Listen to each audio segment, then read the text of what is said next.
सन्मान्य सदस्य पृथ्वीराज चव्हाण। अध्यक्ष महोदय, आपण 8 सव्वा 8 पर्यंत हाऊस चालू ठेवणार. अध्यक्ष महोदय, आपण एका अत्यंत महत्त्वाच्या आणि संवेदनशील विषयावर चर्चा करतोय. म्हणून आता 8 वाजले तरी सभागृहाची उपस्थिती आपण पाहिली तर संबंध राज्यामध्ये टेलिव्हिजनवर महाराष्ट्रातली जनता या चर्चेकडे लक्ष देऊन ऐकत आहे. म्हणून आज ही चर्चा या गती घेतल्याबद्दल मुख्यमंत्री उपमुख्यमंत्री यांना धन्यवाद देतो. फार समज आणि गैरसमज पसरवले जात आहेत आणि स्वाभाविकपणे उच्च पदावर बसलेल्या माणसांनी जर काही वक्तव्य केलं तर ते गृहीत धरलं जातं आणि त्याचं विश्लेषण होत नाही, त्याची सत्यता पडताळली जात नाही. मला वाटतं या चर्चेतून आपल्या सर्वांनाच विविध समाजांना आरक्षण द्यायचे, त्यांचा आर्थिक दर्जा सुधारायचा आहे, सामाजिक दर्जा सुधारायचा आहे, याबद्दल कोणाचं दुमत नाही. मार्ग वेगळे वेगळे असू शकतात, उपाय आपण करू शकतो, त्याबद्दल चर्चा झाली पाहिजे. चांगली गोष्ट आहे, चर्चा होते. अध्यक्ष महोदय, 1902 साली पहिल्यांदा शाहू महाराजांनी कोल्हापूरमध्ये आरक्षणाची कल्पना देशात पहिल्यांदा आणली. दक्षिणेतल्या काही राज्यामध्ये देखील विचार चालू होता.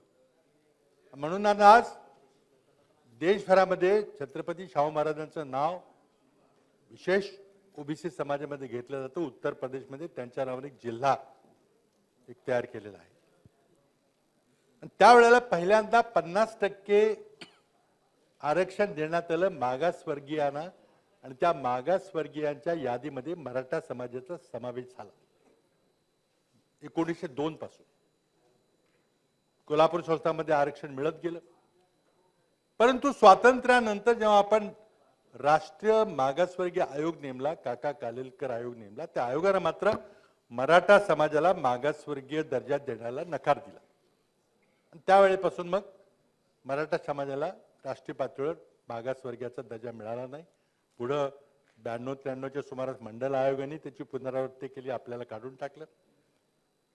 आणि वेळोवेळी जेव्हा राज्यातली आर्थिक परिस्थिती बिघडते, बेरोजगारी वाढते, शेतकऱ्यावर संकट येतात, तेव्हा लोकांना दुसरा पर्याय राहत नाही आणि मुलं, मग तरुण मुलं, सुशिक्षित बेरोजगार मुलं, अल्पभूधारक शेतकऱ्यांची मुलं ही या आंदोलनामध्ये भाग घेतात.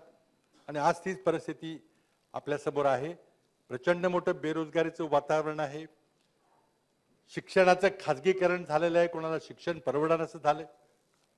आणि त्यात आता आपल्या शासनानं सरकारी नोकऱ्यांचं खाजगीकरण करण्याचाही काही प्रयत्न केला होता, पण तो थांबला. त्यामुळे नैराश्याचं वातावरण समाजापुढे आहे. त्या वातावरणामध्ये महाराष्ट्राच्या निर्मितीला 1960 पासून किती वर्ष झाली, 50 वर्षानंतर भुजबळ साहेब आपल्या आघाडी सरकारनं पहिल्यांदा मराठा समाजाला आरक्षण देण्याचा निर्णय घेतला. बाळासाहेब थोरात आमचे सहकारी इथं होते. मला वाटतं राजेश भैया टोपे मंत्री म्हणाल होते, आमचे भास्करराव जाधव होते, अजित पवार होते, आणि त्या सगळ्यांच्या सहकार्याने आपण मार्ग काढला. सुप्रीम कोर्टाने काही 50% काही घटनेत कुठे तरतूद लिहिलेली नाही.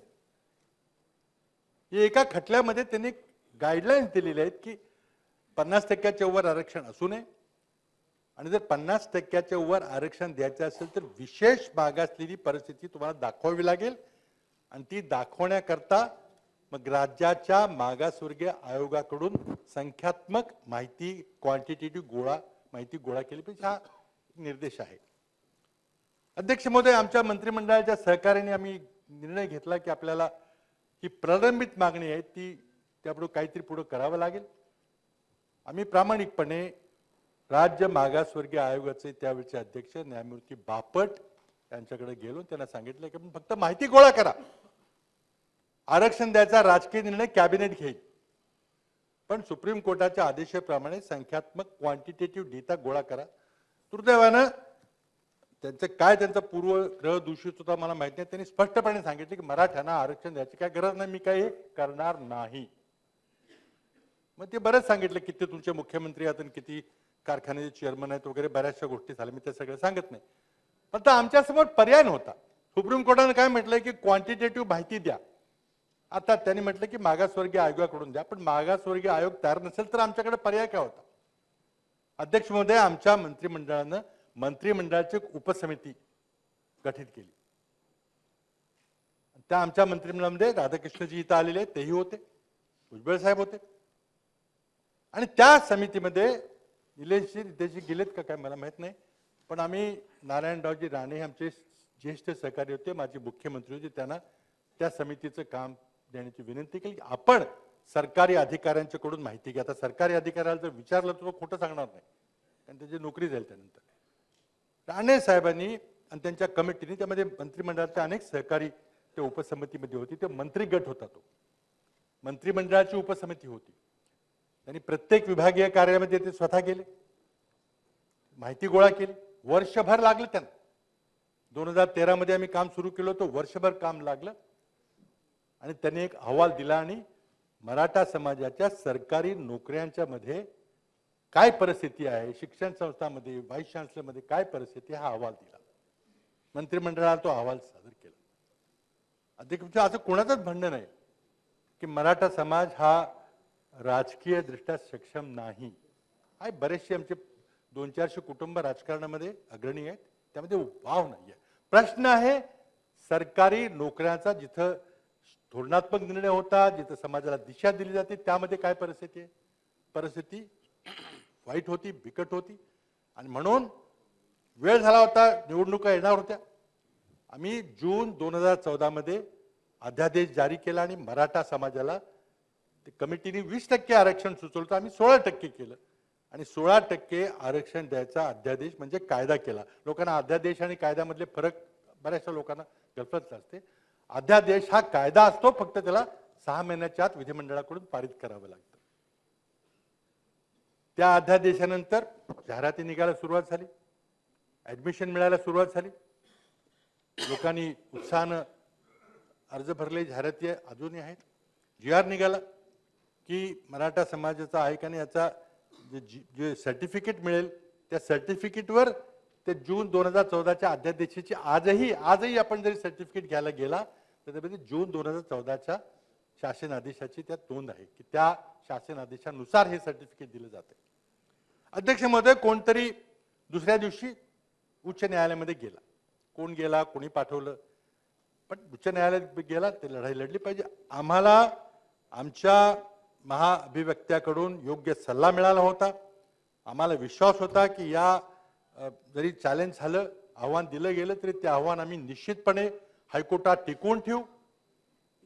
आमचे महाअभिव्यक्ते विश्वासाने सांगत होते की आपण हे टिकू शकू. आम्ही योग्य त्या प्रकारे आपण हे द्यायचा प्रयत्न केला. दुर्दैवानं निवडणूक झाली. निवडणुकीमध्ये काय झालं, 2014च्या निवडणुकीमध्ये आपल्या सर्वांना माहिती आहे, नवीन सरकार आलं, कोर्टात केस चालू होती.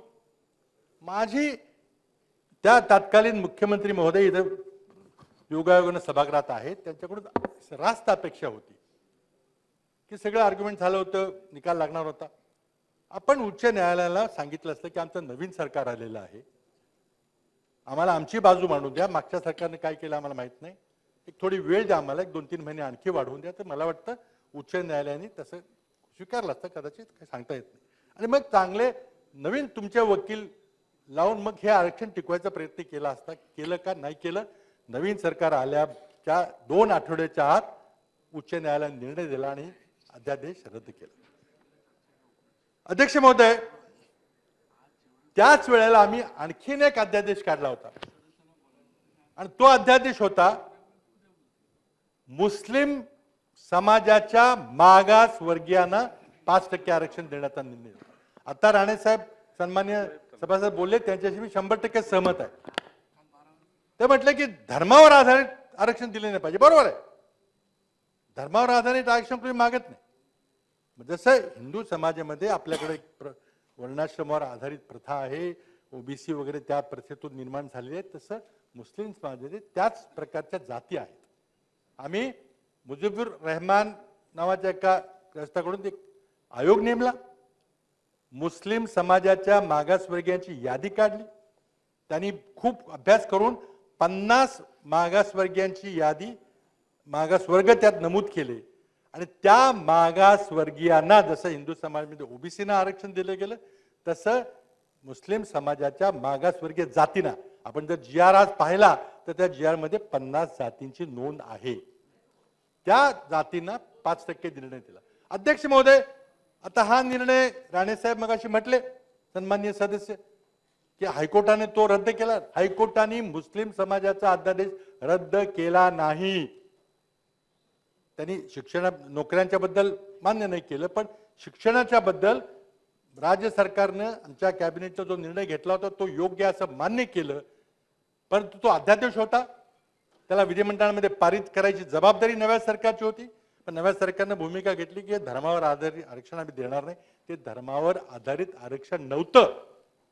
म्हणून माझी मुख्यमंत्री महोदयांना विनंती आहे की आपण या प्रश्नावर देशातले, राज्यातले नव्हे तर देशातले मुस्लिम बांधव या आपल्या निर्णयाकडे लक्ष देऊन आहेत. गरीब हा गरीब असतो, धर्मानंतर आहे. त्या समाजाच्या मागास वर्गीय जातींना ज्याची यादी आम्ही केलेली आहे त्याबद्दल आपण काहीतरी ठराविक निर्णय घ्या. अध्यक्ष महोदय, मी पुन्हा मराठा समाजाकडे येतो. आमचा अध्यादेश रद्द केला गेला, परंतु नवीन सरकारनं तोच अध्यादेश पुन्हा जानेवारी महिन्यामध्ये विधिमंडळाकडे परतून घ्या. तोच कॉमा फुलस्टॉप काही बदल नाही. जर आमचा अध्यादेश उच्च न्यायालयाने रद्द केला असेल तर मग कायदा केला तर रद्दच होणार. तरी पण तो आपण कायदा एकमताने मंजूर केला जानेवारी 2015 मध्ये आणि त्याला आव्हान दिलं गेलं, लगेच तो पुन्हा हायकोर्टाने फेटाळला. म्हणजे ते 14-15चं हे सगळा एपिसोड संपला. आता अध्यक्ष महोदय, आपण जरा पुढे येऊया, कारण फार गैरसमज आहे आज ज्या कायद्याबद्दल आपण बोलतोय जो 2018 मध्ये कायदा झाला. अध्यक्ष महोदय, महाराष्ट्रामध्ये एका राज्यानं आपल्या राज्यामधल्या काही मागासवर्गीयांना आरक्षण देण्याचा निर्णय घेतला. देशामध्ये जाट आंदोलन चाललं होतं, देशामध्ये गुजर आंदोलन चाललं होतं, पाटीदार आंदोलन चाललं होतं, अनेक ठिकाणी गेलं होतं आणि केंद्र सरकारने विचार केला की हा जर अधिकार आपण राज्यांना ठेवला तर प्रत्येक राज्य उठेल, निवडणूक आली, आपल्याकडे निवडणूक येणार होती 19 मध्ये, निवडणूक आली की मग काहीतरी निर्णय घेऊन आपला भरमसाठ आरक्षण देऊन टाकेल आणि हे होता कामा नये. म्हणून प्रधानमंत्री नरेंद्र मोदीजींनी घटना दुरुस्ती केली. 102वी घटना दुरुस्ती संसदेने पारित केली. काय होतं त्या 102व्या घटना दुरुस्तीमध्ये? राज्यांना मागासवर्गीय, एखाद्या समाजाला मागासवर्गीय ठरवण्याचा आणि त्याला विशेष आरक्षण वगैरे देण्याचा अधिकार काढून घेतला. 102वी घटना दुरुस्ती ती झाली जुलै-ऑगस्ट मध्ये. त्यामुळे अध्यक्ष महोदय, मी नम्रपणे आपल्याला सांगू इच्छितो, सभागृहाला सांगू इच्छितो की जुलै-ऑगस्ट 2018 नंतर महाराष्ट्राच्या विधिमंडळाला, महाराष्ट्राच्या मंत्रिमंडळाला, महाराष्ट्राच्या मुख्यमंत्र्यांना महाराष्ट्रामध्ये मराठा समाजाला किंवा कुठल्याही समाजाला आरक्षण देण्याचा कुठलाही अधिकार नव्हता. कुठलाही अधिकार नव्हता. आता त्यात मी हायकोर्टाचं मी बोलत नाही, ती न्यायिक प्रवृत्ती आहे, पण सर्वोच्च न्यायालयानं काय काय सांगितलं? सर्वोच्च न्यायालयाने जेव्हा हा खटला तिकडे गेला त्यावेळेला पहिल्यांदा गायकवाड समितीचा अहवाल फेटाळला. इंदिरा साहनी केसच्या पुनर्विचाराची मागणी चुकीची ठरवली आणि 50% सीमाहून अधिक होणे असेही सुप्रीम कोर्टाने म्हटलेलं आहे. मराठा समाजाचा ईबीसी मध्ये समावेश चुकीचा म्हटलेला आहे आणि संविधानाची 102वी घटना दुरुस्ती वैध ठरवली सुप्रीम कोर्टाने. आता ती जर वैध असली तर मला कोणी सांगावं, आज उपमुख्यमंत्री तर बसलेले आहेत, तत्कालीन ते मुख्यमंत्री होते, ते कायदे पंडित आहेत, आम्हाला सांगावं की त्या दिवशी जेव्हा आपण 2018चं मराठा विधेयक आणलं त्या दिवशी आपल्या सभागृहाला लेजिस्लेटिव्ह कॉम्पिटन्स होतं का, वैधानिक समर्थता होती का? त्याचं नम्रपणे उत्तर द्यावं लागेल की ते नव्हती. कारण म्हणूनच तर 102वी घटना दुरुस्ती नरेंद्र मोदींनी केली. राज्यांना आपलं आरक्षण ठरवायचे अधिकार नसले पाहिजेत. नाही उत्तर द्या ना. मी विनंती करणार आहे. मी उत्तर द्या. मी मुख्यमंत्र्यांना विनंती करणार आहे. नाही, मी मुख्यमंत्र्यांना विनंती करणार आहे की आपण इंटरव्ह्यू करावं. प्लीज इंटरव्ह्यू करा आणि सत्यता सगळ्यांना सांगा. आपण यामध्ये हस्तक्षेप करून उद्या चला या सर्व गोष्टींच्यावर आपण आणि जर त्याचं उत्तरच दिलं नाही तर तेच रेकॉर्डवर राहतं. बरं बरं बरं ऐकू दे.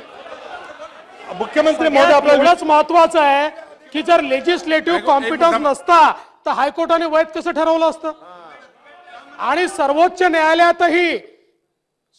न्यायालयामध्येही सेंट्रल गव्हर्नमेंटने सांगितलं की आम्ही 102व्या घटना दुरुस्तीने राज्यांचे अधिकार घेतलेले नाहीत. पण त्याचं इंटरप्रिटेशन करताना सुप्रीम कोर्टाने सांगितलं की तसं तुम्ही एक्सप्रेस्ड म्हणायला पाहिजे होतं. त्यामुळे 100% लेजिस्लेटिव्ह कॉम्पिटन्स होता. आपल्या त्यात मतभेद आहेत आणि तीच केस आता सुप्रीम कोर्टात चाललेली आहे. सुप्रीम कोर्टानं आपला कायदा अवैध ठरवलेला आहे. आपला रिव्ह्यू पिटिशन फेल झालेला आहे. आता क्युरेटिव्ह पिटिशनला काय होतंय माहिती नाही. क्युरेटिव्ह पिटिशन काय होतं आपल्याला चांगलं माहिती आहे. अध्यक्ष महोदय, थोड्या वेळाकरता आपण उपमुख्यमंत्री महोदयांचं म्हणणं मान्य करू, पण 102वी घटना दुरुस्ती झाली ही वस्तुस्थिती आहे. त्यानंतर अनेक राज्यांनी तक्रारी केली की आता आमचे अधिकार तुम्ही काढून घेतले. हे सगळे अधिकार राष्ट्रपतींनी मिळाले आणि त्यानंतर जे ॲजिटेशन झालं, आंदोलन झालं, त्यामुळं नरेंद्र मोदींना पुन्हा हा कायदा बदलावा लागला आणि पुन्हा 105वी घटना दुरुस्ती करून पुन्हा राज्यांना अधिकार द्यावे लागले. आज राज्यांना अधिकार आहेत का? कदाचित आहेत, पण ज्या दिवशी तुम्ही कायदा पारित केला त्या दिवशी नव्हते असं माझं नम्रपणे होतं. आपण उत्तर उद्या द्या. काय होती नाही साहेब, 102वी घटना दुरुस्ती एवढीच होती की वर्षानुवर्ष ओबीसी आयोग केंद्रात होता पण त्याला घटनात्मक दर्जा नव्हता. म्हणून ओबीसी आयोगाला घटनात्मक दर्जा देण्याची 102वी घटना दुरुस्ती करण्यात आली. आणि सर्वोच्च न्यायालयामध्ये केंद्र सरकारने ऍफिडेव्हिट करून आपल्या केसमध्ये सांगितलेलं आहे की राज्याचे अधिकार आम्ही काढलेले नाहीत, ते राज्याला अधिकार आहेत. 102वी कारण तेच सांगतो आपल्याला. आपण समजून घ्या, आपण फार हुशार आहात आणि आपल्याला ते समजलेलं आहे, पण आपल्याला थोडं राजकीय बोलायचं आहे. हे आपल्याकडनं अपेक्षा नाही आहे. आपल्याला राजकीय बोलायचं आहे. असं आहे की ऐका, आपण पूर्ण ते वाचा. त्याच्यामध्ये केंद्र सरकारने ज्यावेळेस सांगितलं त्यावेळेस सुप्रीम कोर्टाने सांगितलं की एम्बिग्युइटी तयार झाली आहे. एम्बिग्युइटी तयार झाली आहे हो, पण याचा अर्थ स्टेटचा लेजिस्लेटिव्ह कॉम्पिटन्स निघाला नव्हता. ती फक्त एम्बिग्युइटी क्लिअर केली. स्टेटचा लेजिस्लेटिव्ह कॉम्पिटन्स होता. केंद्राने ते वारंवार सांगितलं आणि ज्या दिवशी आपण कायदा पारित केला त्या दिवशी या सभागृहाला तो अधिकार होता आणि म्हणूनच उच्च न्यायालयाने तो कायदा वैध ठरवला. तो कायदा अवैध ठरवलेला आहे आणि तो कायदा त्यामुळे एम्बिग्युइटी तयार झालेली आहे, संभ्रम निर्माण झालेला आहे. म्हणून नरेंद्र मोदींना पुन्हा 102वा कायदा बाजूला करून 105वी घटना दुरुस्ती करून पुन्हा राज्यांना अधिकार द्यावे लागले. का करावं लागलं? अध्यक्ष महोदय, यामध्ये माझी नम्र विनंती अशी आहे की ठीक आहे, आता आपण क्युरेटिव्ह पिटिशनचा शेवटचा पर्याय आपण स्वीकारलेला आहे. म्हणजे तो चॅप्टर संपेल. एकदा त्यामध्ये जो काही निर्णय होईल त्यामध्ये 2018ची जी घटना आपण राज्यातला कायदा केला आणि केंद्राची घटना दुरुस्ती तो चॅप्टर आपल्या क्युरेटिव्ह पिटिशन नंतर संपेल. माननीय माजी मुख्यमंत्री महोदयांचं भाषण संपेपर्यंत वेळ वाढवावी लागेल. चला आपण बोला. अध्यक्ष महोदय, मला एवढाच मुद्दा आपण बोला की मला अध्यक्ष महोदय हे बघा, आपण मगाशी वेळ जी वाढवलेली आहे ती कामकाज संपेपर्यंत वाढवलेली आहे. आता आपल्याला ठरवायचं आहे. आपण बोला. ठीक, माझं होऊ द्या. त्यामुळे आपण प्रयत्न केला नाही असं मला म्हणायचं नाही. कदाचित आपला सल्ला योग्य असेल नसेल, आमचा चुकीचा सल्ला असेल, पण आज सुप्रीम कोर्टानं आपला कायदा अवैध ठरवलेला आहे ही वस्तुस्थिती आहे. आता क्युरेटिव्ह पिटिशन मध्ये काही होणार नाही अशी माझी स्वतःची माहिती. आपण जर चांगले वकील नेमून जर कायदा निर्णय बदलला तर अभिनंदन आपलं करू आपण. पण पुढे काय समजून चालू की आपण हे होणार नाही, तर आता तुमच्याकडे अगदी अस्पष्ट रूपाने पुन्हा अधिकार आहे. आता काय अँबिग्युटी राहिलेली नाही, कारण 105वी मग पुन्हा आपण करू शकतो. करणार का आपण? मुख्यमंत्री महोदय आपल्याला सांगतील पुढे काय करायचं ते. तर दोन गोष्टी आहे. आता मी हे कायदेशीर बाबी संपून टाकतो. आंदोलन झालं, मोठं आंदोलन झालं, आपली एक नगरला घटना घडली आणि त्यानंतर मराठा समाजाचे असंख्य मोर्चे निघाले अत्यंत शांततापूर्ण प्रकारे. आणि समाजामध्ये जो राग होता, जो उद्विग्नता होती, एक कायदा झाला तो रद्द झाला, टिकला नाही. आणि त्यानंतर मग मला वाटतं माझ्या मागच्या देवेंद्र फडणवीसजींच्या सरकारने तो 2018चा कायदा करायचा प्रयत्न, पुन्हा समाजाची निराशा झाली. आता 50% मर्यादा ओलांडायची की नाही ओलांडायची, कुणबी सर्टिफिकेट द्यायचं की नाही, सगळे प्रश्न आपल्यासमोर प्रश्न झालेले आहेत. आता अध्यक्ष महोदय, माझी प्रामाणिक आमच्या सहकाऱ्यांशी मी बोललेलो आहे. या राज्यामध्ये एकच मुख्यमंत्री असतात आणि आज या राज्याचे मुख्यमंत्री सन्माननीय एकनाथरावजी शिंदे आहेत. त्यांनी सर्व राज्याला एक सॉलेम ॲश्युरन्स दिलेलं आहे, आश्वासन दिलं आहे, शपथ घेऊन दिलेलं आहे की मी एक ठराविक वेळेमध्ये या प्रश्नात उद्देश शोधतो. अध्यक्ष महोदय, मी माझ्या पक्षाच्या वतीनं माझ्या सहकाराच्या वतीने बोलतो की आपण मुख्यमंत्र्यांना पूर्ण वेळ दिला पाहिजे. अशोकरावजींनी देखील सांगितलं आपण जे प्रयत्न करतायत त्यांच्यावर आम्ही सहकारी सामील आहोत. आपण मीटिंग घेतली होती. आपण आणखी वेळ पाहिजे असेल देत असतील तर ते आपला प्रश्न येतो. पण आमचा विश्वास आहे की आपण प्रामाणिकपणे प्रयत्न करत आहात. आपलं मंत्रिमंडळ प्रामाणिकपणे प्रयत्न करत आहे आणि त्यातून काहीतरी मार्ग निघो अशी आमची सदिच्छा आहे. पण अध्यक्ष महोदय, आपल्या मंत्रिमंडळाचे काही सहकारी बाहेर जाऊन जी घोषणा करतायत हे योग्य आहे का मला सांगा. घटनेच्या 164व्या कलमाप्रमाणे राज्याचं मंत्रिमंडळ सामुदायिकपणे विधिमंडळाला म्हणजे राज्याच्या जनतेला जबाबदार असतं. जो काही निर्णय घ्यायचा आपण मंत्रिमंडळामध्ये घ्या ना. जे काही आपले मतभेद असतील, तुम्हाला शिंदे आयोग रद्द करायचा आहे, कुणबी सर्टिफिकेट बंद करायचं, काय करायचं ते करा ना.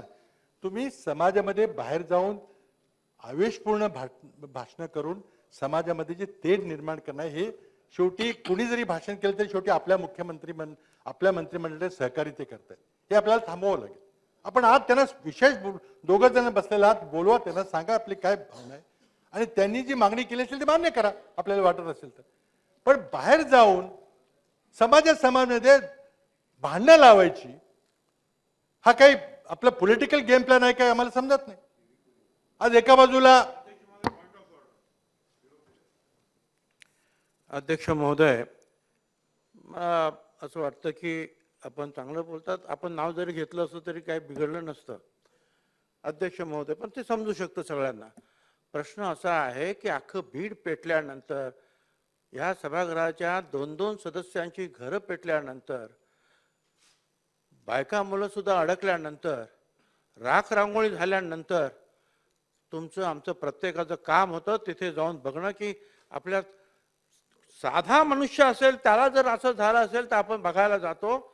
इथं तर ह्या सभागृहाचे 2-2 सदस्य त्यांची घरं पेटवली गेल्यानंतर मी बघायला गेलो आणि मी पाहिल्यानंतर मात्र मला स्वतः रोखू शकलो नाही की हे काय चाललंय. 2 महिने जे आहे सातत्यानं ते जे काय बोलत होते मी शांतपणे ऐकत होतो. करा काय करायचं ते करा मुख्यमंत्री. परंतु त्यानंतर मी मंत्रीच काय, मंत्र्याला हृदय नाही, मंत्र्याची ड्युटी नाही जाऊन सांगणं की चूक तर चूक आहे. तुम्ही लोकांचे जे आहेत अशा प्रकारचे जे आहेत जीव घेणे जे आहेत हे प्रकार चाललेले आहेत ते थांबवले पाहिजे. हे माझं काम नव्हतं, मी ते केलं. आणि त्याच्यानंतर मला ऐकून घ्या ना, तुम्ही जे म्हणता की बाहेर जाऊन बाहेर जर काय चुकीचं घडत असेल आणि ते त्यांच्या समाजाचं जर त्या समाजाच्या बाबतीमध्ये जर कोणी एक बोलत असेल तर दुसरा सुद्धा एक समाज इथे एक मोठा आहे त्याचं सुद्धा काहीतरी म्हणणं आहे. आणि ते म्हणणं असं नाही की मी मांडत नाही, मी मंत्रिमंडळात सुद्धा मांडलेलं आहे. आणि बाहेर सुद्धा जर शिवीगाळ मला होत असेल आणि सातत्याने माझ्यावर हल्ले होत असेल तर मी एकदा नाही मी 100 वेळा बोलणार. चला अध्यक्ष महोदय, सन्माननीय सदस्यांना मला एवढं सांगायचं आहे की आज समजा सन्माननीय जयंतजी पाटील काही बोलत असतील, काही चुकीचं बोलत असतील, मुख्यमंत्री त्याच्याकडे आहे ते कायदेशीर कारवाई करू शकतात. आपण मंत्रिमंडळाचे सदस्य आहात, अध्यक्ष महोदय, जेव्हा मंत्रिमंडळाच्या सदस्यपदाची आपण शपथ घेता तेव्हा काही जबाबदारी आपल्यावर असते. आपल्याला जर ते बोलायचं असेल तर अवश्य आपण बोला. पहिल्यांदा मुख्यमंत्र्यांना एक पत्र लिहून टाका. मंत्रिमंडळाच्या बाहेर जाऊन मला वाटेल ते बोला. आपण तुम्ही मंत्रिमंडळात राहून करू शकत नाही. मंत्रिमंडळात असल्यावर हा मुख्यमंत्र्यांवरचा अविश्वास आहे. मुख्यमंत्री समर्थ आहेत, उपमुख्यमंत्री समर्थ आहेत राज्यातली कायदा आणि सुव्यवस्था परिस्थिती बदल. त्याला सांगा ना. माझ्याकडे पण बघा. पण मला असं अध्यक्ष महोदय, मला असंच म्हणायचं आहे की राज्यामधले तेढ निर्माण करू नका अशी माझी हात जोडून विनंती आहे. ठीक आहे. ठीक आहे, कुणी केलं असेल पण आपण मंत्री आहात. अध्यक्ष महोदय, मंत्री महोदयांची अतिरिक्त जबाबदारी एवढाच मला मुद्दा मांडायचा आहे. अध्यक्ष महोदय, आता प्रश्न आपण सोडवणार कसा प्रश्न? 2 प्रश्न मुद्दे आहेत आणि सोडवाल अशी मला खात्री आहे, कारण आपले इंटेन्शन चांगले आहेत, त्यात काही मला दुमत नाहीये. आता 2 मार्ग आहेत. एक, मराठा समाजाची मागणी आहे की आम्हाला सरसकट कुणबी हे नाव लावा आणि कुणबी आम्हाला म्हणा, सर्टिफिकेट द्या, म्हणजे सगळ्यांना कुणबी म्हणा. आता त्याला काही लोकांचा विरोध आहे, बरोबर नाही, कारण मराठाचं अस्तित्व संपेल असं काही गोष्टी आहेत. पण त्यामध्ये काय बारकावे काय आहेत? आपण कुणबी म्हटलं की ते सेंट्रल रिझर्वेशन आलं. सेंट्रल रिझर्वेशन मध्ये आपल्याला UPSC मध्ये देखील ते आरक्षण मिळणार आहे, मिळू शकतं. कारण मंडल आयोगामध्ये कुणबी हा शब्द प्रयोग आहे. ते मराठा हा कुणबीच आहे असं म्हटलं तर त्याचा काय अर्थ होईल आपण बघा. आम्ही आणि आपण जे आरक्षण दिलं होते ते राज्यातलं आरक्षण होतं, ते MPSC करता होतं, ते UPSCचं नव्हतं. आता समाजाला काय पाहिजे हे आपण चर्चा करा. कुणबी आरक्षण, जर कुणबी म्हटलं शब्द तर तो दिल्लीच्या लिस्टमध्ये, सेंट्रल लिस्टमध्ये तो शब्द येतो. मग दिल्लीचं आरक्षण मिळेल, UPSCचं आरक्षण मिळेल, ते कुणाला नको आहे? समाजाला पाहिजे ते.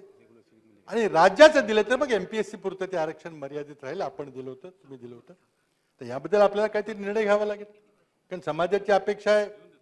जरांगे पाटील म्हणतात की सरसकट मराठ्यांना आरक्षण द्या, आणखी काही नेते म्हणतात सरसकट द्या. ते देता येईल का आपल्याला? काही म्हणतात की नका देऊ. आता हा प्रश्न आपल्याला सोडवावा लागेल. परंतु अध्यक्ष महोदय, आपण मी करतो ना, मी शेवटी करतो. तर त्यामध्ये काय करायला पाहिजे? मुद्दा सोपा नाही, हे आपल्या सर्वांना माहिती आहे. मी सांगतो, आपल्या खाजगीत सांगतो, मी खाजगीत सांगतो. मला वैयक्तिक म्हणाल तर मला नको आहे, मी समाजाच्या वतीने नाही बोलत. अध्यक्ष महोदय, आपल्याला हे करावं लागेल, कारण यामध्ये बारकावा जो आहे, मुख्यमंत्री महोदय, तो दिल्लीतलं आरक्षण, सेंट्रलचं आरक्षण पाहिजे का राज्यातलं आरक्षण पाहिजे, हा मुद्दा आहे. अध्यक्ष महोदय, मी पुढं एवढं सांगू इच्छितो, यातनं आपल्याला मार्ग काढायचा असेल तर एकच मार्ग आहे. याकरता आपण सर्वांना घेऊन, आम्हाला घ्या नाही तर नका घेऊ, पण आपल्याला सर्व पक्ष याचं चांगलं होईल, प्रधानमंत्र्यांना भेटावं लागेल. हे आरक्षण महाराष्ट्रात आपण जरी काही दिलं तर ते थांबणार नाही. तिथं जाट आरक्षण, पाटीदार आरक्षण, कापू आरक्षण, गुजर आरक्षण कुठं कुठं होईल, हा राज्याकरता आपल्याला विचार करावा लागेल. आता बघा, 50% विषय आहे. खरं म्हणजे 50% माझी वेगळी मत आहेत, कधी आपण वेगळं बसून चर्चा करू. 50%ची काय कल्पना आहे की कुठल्याही देशाच्या नागरिकाला उपलब्ध जागापैकी 50% जागा त्याला पाहिजे, म्हणून 50% आरक्षण. आता SC समाजाला त्यांचं आरक्षण 16% आहे, बाकी 50% ओपन आहे, म्हणजे त्यांना 16 प्लस बाकीचे आहेत, त्यांना OBC मिळत नाही. 13% प्लस 60% प्लस 50% आहे, होतं, आता बदललं. ST समाजाला त्यांचं 7-8% आणि 50% आहे, OBCना त्यांचं 27% आणि 50% आहे. म्हणजे 50%पेक्षा कुणाला कमी आहे तर फक्त उच्च वर्णीयांना फक्त 50% आहे. म्हणजे ठीक आहे, 50% आहे. पण आता नरेंद्र मोदीजींनी 103वी घटना दुरुस्ती करून EWS कॅटेगरी तयार केली, 10% आरक्षण दिलं. आणि ते EWSचं 10% आरक्षण हे SC, ST, OBCला नाही, ते फक्त उच्चवर्णीय क्रिमी लेअरच्या लोकांना आहे. आता काय झालं, समजा मी एक म्हणजे नॉन क्रिमिनेअरला त्यात म्हणजे क्रिमिनेअर ज्यांचं आहे त्यांना नाही येते. आता समजा मी एक आहे, मी त्या उच्चवर्णीयामध्ये मोडतो आणि मी क्रिमी लेअरमध्ये मोडत नाही, आता उत्पन्न त्यापेक्षा जास्त आहे. आज मला किती आरक्षण आहे? आज मला फक्त 40% आरक्षण आहे, कारण मला 10% EWS मिळत नाही आणि SC, ST, OBC ते मिळतच नाही. आणि तिथे सुप्रीम कोर्टाचा ऑब्जेक्शन आहे की समाजाच्या प्रत्येक घटकाला किमान एकूण उपलब्ध जागापैकी 50% ऑप्शन पाहिजे. ते आज नाही आहे. आता त्या 103व्या EWS घटना दुरुस्तीबद्दल कोर्टात काय चाललंय, कशी त्यांनी मान्य केली माहित नाही. पण त्यामध्ये काय झालंय की जर तुम्ही त्या सुप्रीम कोर्टाच्या निर्णयामुळे 50% जर उल्लंघन केलं असेल, 60% केलं असेल, मग आणखी का वाढवत? मुख्यमंत्री महोदय, आपल्याला हा मुद्दा घेऊन आपल्या दोघांनाही प्रधानमंत्र्यांना सांगावं लागेल की हा विरोधाभास आहे. आता तुम्ही त्या 10%ला पुन्हा मागे पुढे करून, माझी प्रामाणिक इच्छा आहे की आपण प्रधानमंत्र्यांना सांगावं की आम्हाला एक प्रत्येक राज्याला तुम्ही 10% वेगळा कोटा आमच्या राज्यापुरता द्या, आणि मग जे आता 10% EWS ते 5-6% करून एक 15-16% वेगळं कारवाई करा. मला दुसरा मार्ग दिसत नाही. कारण तुम्ही पुन्हा जर असा कायदा केला 50%, तर पुन्हा सुप्रीम कोर्ट म्हणेल 50% झालं. पुन्हा कुणाला द्यायचं, काय करायचं? तुम्हाला सहजासहजी सेंट्रल लिस्टमध्ये हे नाव टाकता येईल का मला माहित नाही. आपण केलं तर फार अभिनंदन आपलं सगळं. त्यामुळे आपल्याला पंतप्रधानांकडे जाऊन आपल्याला हा मुद्दा सर्व राज्य पातळीवर सोडवावा लागेल. तर हरकत फक्त चुकीचं रेकॉर्डवर जाऊ नये. माननीय पृथ्वीराज चव्हाण साहेबांनी उल्लेख करताना सांगितलं की उच्चवर्णीयांना जे बाकीचं आरक्षण सोडून 40% आरक्षण आहे. परंतु माननीय पृथ्वीराज चव्हाण साहेबांनी एवढंच सांगू इच्छितो की ओबीसींना सुद्धा क्रिमिलेअर लागू आहे, त्यामुळे तोही 27% त्याही लोकांना तिथं आरक्षण नाही आहे. एवढं लक्षात ठेवायचं, कारण फक्त 40% उच्चवर्णीयांसाठी ओबीसीला सुद्धा क्रिमिलेअर आहे. पण आज जे अपर कास्ट उच्चवर्णीय त्यांना फक्त 40% आहे, 50% कुठं राहिलं? त्यामुळे माझं आपल्याला एक विनंती आहे की आपण चर्चा करा की ह्या पंतप्रधानांच्या लेवललाच प्रश्न सुटेल. आपण सोडवला तर फार चांगली गोष्ट, अभिनंदन मी करू. तर आम्ही सगळ्यांनी सहकार्य करायचं आपल्याला आश्वासन दिलेलं आहे, नाही तर सुटणार नाही. आज या ठिकाणी काही इतर समाजाची मागणी आपण केलेली आहे. माझी विनंती मुख्यमंत्र्यांना आहे की उद्या देवेंद्रजी बोलणार आहेत असं त्यांनी सांगितलं, ते उत्तर देतीलच ते, आणि नंतर मुख्यमंत्री बोलतील. आपण शेवटी बोला आणि निर्णय काहीतरी द्या. अशी संबंध महाराष्ट्राच्या जनतेची, फक्त मराठा समाजाची नाही, धनगर समाजाची, मुस्लिम मागासवर्गीयांची आणि लिंगायत वगैरे सगळ्यांची अपेक्षा आहे की आपण काहीतरी ठोस सकारात्मक उत्तर द्याल, कारण आपण शिवछत्रपतीच्या पायाला हात लावून शपथ घेतलेली आहे. अध्यक्ष महोदय, मी मुस्लिम बॅकवर्ड समाजाबद्दल बोललो, त्याचा तर सन्मान्य राणे साहेब तर नाहीत, परंतु आहेत का? आहेत.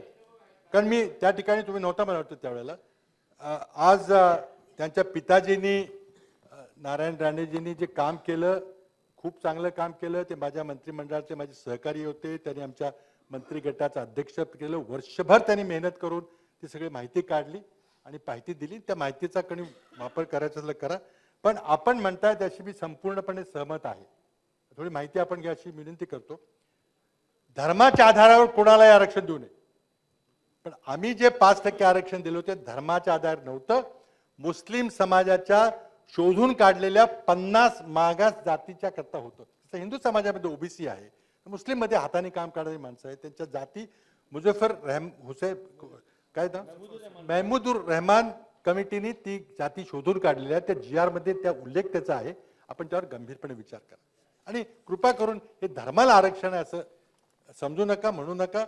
आणि कोणी दिल्लीतून आपल्याला सांगत असेल तर त्यांना समजून सांगा, किंवा आता इथं आमच्याकडं समाजाचे नेते आहेत त्यांना विचारा की खरंच परिस्थिती काय आहे समाजाची.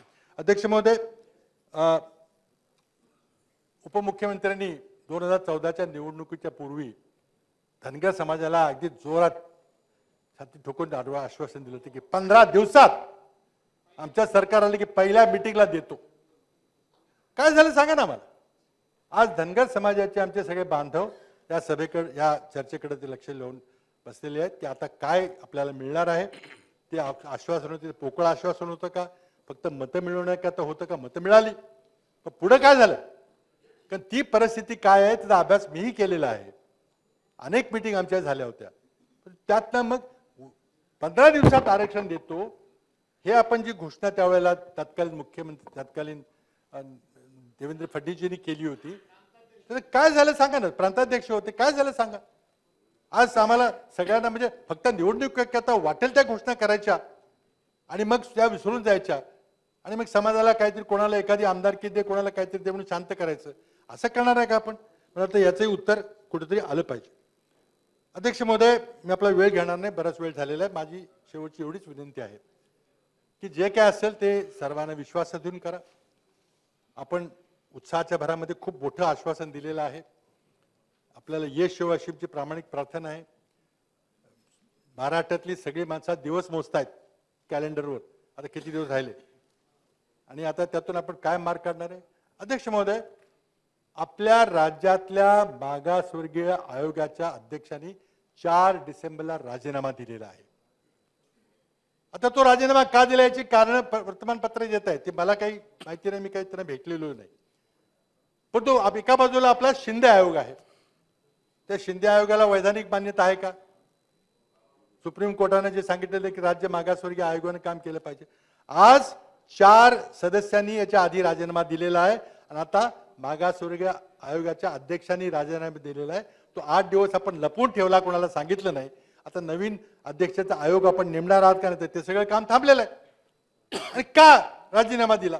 आमची माहिती अशी आहे की त्या आयोगावर दबाव येत होता, विविध शिंदे कमिटीचा असेल किंवा मंत्रिमंडळाच्या सहकार्यांचा दबाव असेल की तुम्ही असं लिहा असं लिहा असं लिहा. अध्यक्ष महोदय, असं जर ही वस्तुस्थिती असेल तर पुन्हा सुप्रीम कोर्टात हे टिकणार नाही. आता आपण आश्वासन दिलेलं आहे, वेळ दिलेला आहे, तर ही परिस्थिती देखील काय परिस्थिती आहे? राज्य मागासवर्गीय आयोगाच्या अध्यक्षांनी 4 डिसेंबरला राजीनामा का दिला? त्याच्या आधी 4 सन्मान्य सदस्यांनी राजीनामा का दिला होता? राज्य मागासवर्गीय आयोगामध्ये काम करणं का अवघड आहे? आणि ते जर काम झालं नाही तर मग आपण कशा प्रकारे पुढे जाणार आहोत याची माहिती आपण कृपा करून सभागृहाला द्या. शेवटी अध्यक्ष महोदय, मी पुन्हा एकदा रिपीट करतो की हा प्रश्न आपल्याला प्रामाणिकपणे सोडवायचा असेल तर एका बाजूला 50% मर्यादा आहे, ती सदाची ओळखता येणार नाही. कोर्टाचं आपण जर रुलिंग वाचलं तरी खूप कडक शब्दात सांगितलेलं आहे की मराठा समाजाला देता येणार नाही. दुसऱ्या बाजूला हे थांबणार नाही, अनेक राज्यात ही मागणी म्हणून पंतप्रधान करायला तयार नाहीत, आपल्याला सहकार्य करायला तयार नाहीत. तिथंच गेलं पाहिजे आणि त्यांना विनंती केली पाहिजे की आंदोलन देशात पेटलेलं आहे, फक्त मराठा समाजापुरतं मर्यादित नाही. पाटीदार समाज, जाट समाज, गुर्जर समाज वेगवेगळ्या ठिकाणी मुख्यमंत्र्यांनी त्यांना तिथं आरक्षण द्यायचा प्रयत्न केलाय. वसुंधरा राजेंनी राजस्थानमध्ये आरक्षण द्यायचा प्रयत्न केला होता. त्याकरता आपल्याला एक केंद्र पातळीवर सर्व पक्षांना विश्वासात घेऊन काहीतरी मार्ग काढला पाहिजे आणि तो मार्ग काढण्याकरता आपण त्यांना विनंती केली पाहिजे. वाटल्यास सर्वपक्षीय शिष्टमंडळ घेऊन जावा, पण त्यांच्याशिवाय प्रश्न सुटणार नाही. अध्यक्ष महोदय, वेळ दिल्याबद्दल धन्यवाद. मी थांबतो.